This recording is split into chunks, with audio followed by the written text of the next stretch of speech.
Buenas, mi nombre es Argelis Tapia y les voy a estar hablando sobre este diagrama.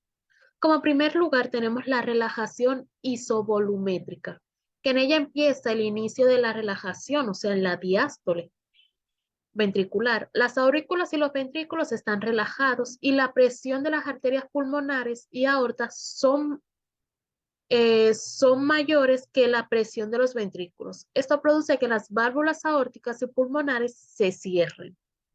La denominada incisura en la curva de la presión aórtica se produce cuando se cierra la válvula aórtica.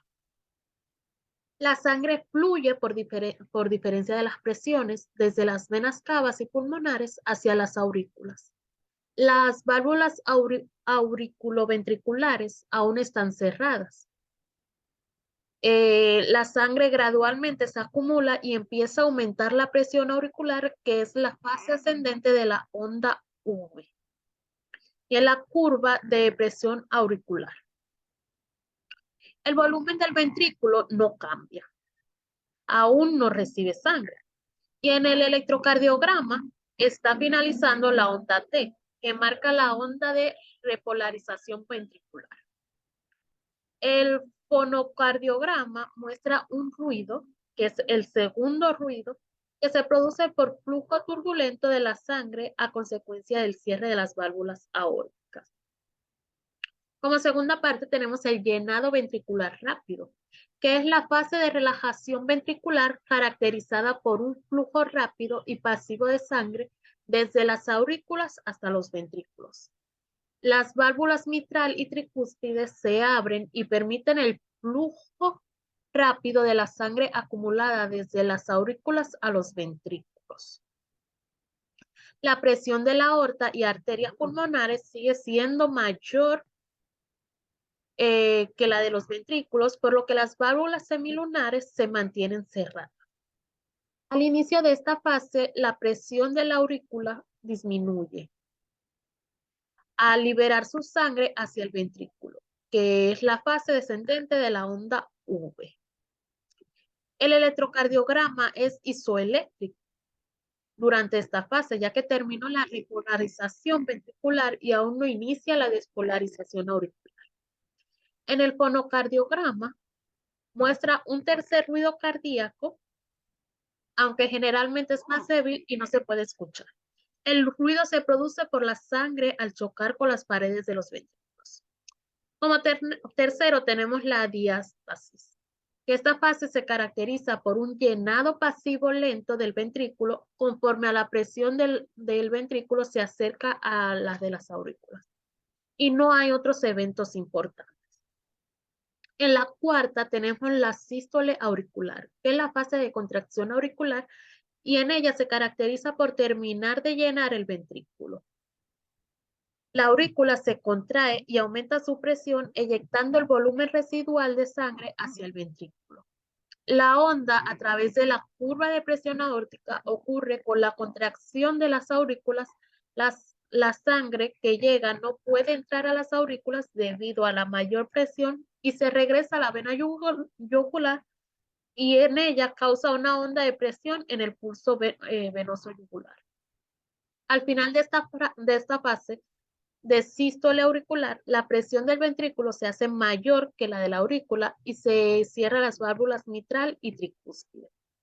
En el electrocardiograma, el impulso generado en nodo sinoauricular produce despolarización y contracción auricular.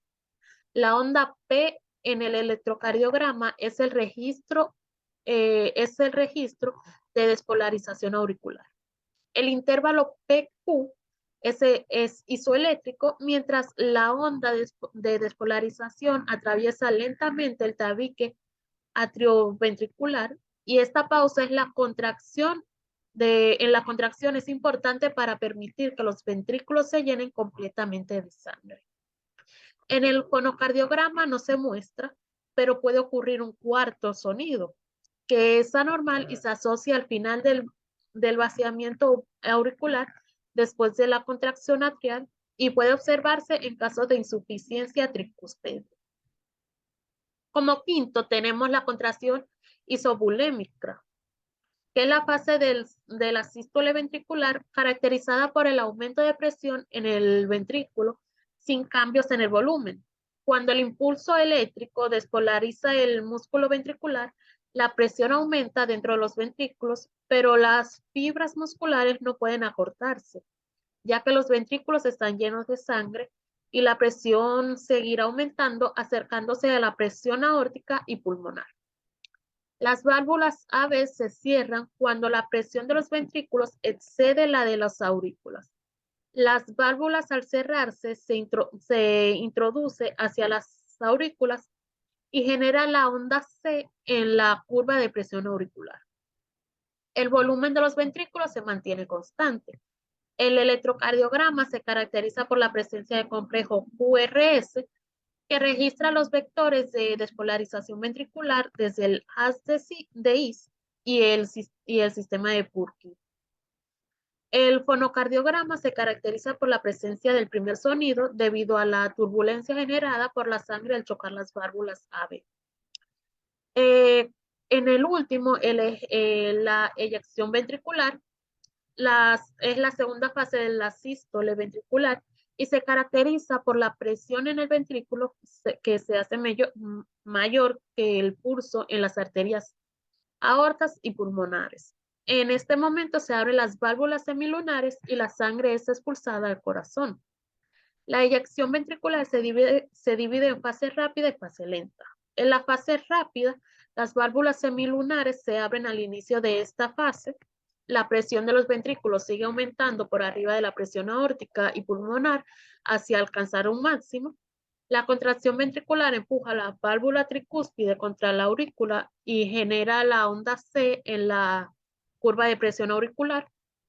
El volumen ventricular desciende conforme sale la sangre hacia la circulación. En la fase lenta tenemos que después del pico de presión ventricular y atrial, el flujo de sangre fuera de los ventrículos y por tanto el cambio en el volumen es más lento. Cuando la presión en los ventrículos se hace más baja que la de las arterias, el flujo retrógrado hacia los ventrículos hace que las válvulas semilunares se cierren y esto marca mecánicamente el fin de la sístole ventricular.